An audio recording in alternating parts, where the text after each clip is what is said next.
Hello and welcome back to our channel. Please hit the subscribe button if you haven't subscribed to our channel already. Today we'll be learning how to delete your Spotify account. To do so, first of all, open your Spotify application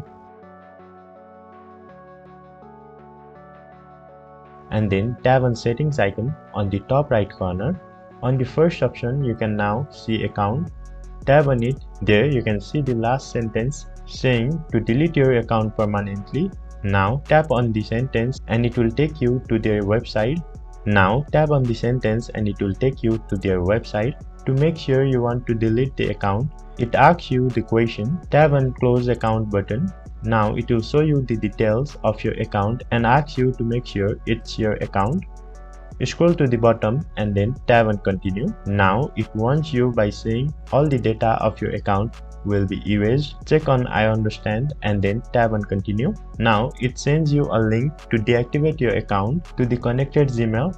Open your Gmail and there you can see a button that says close my account. Tap on it and then your account will be deactivated and you'll see something like this.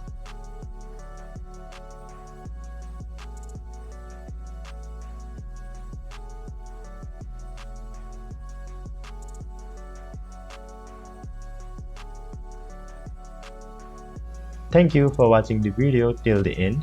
Let us know if you face any problems on the comment section below. Also hit the like button if the video helped you and do subscribe for similar contents.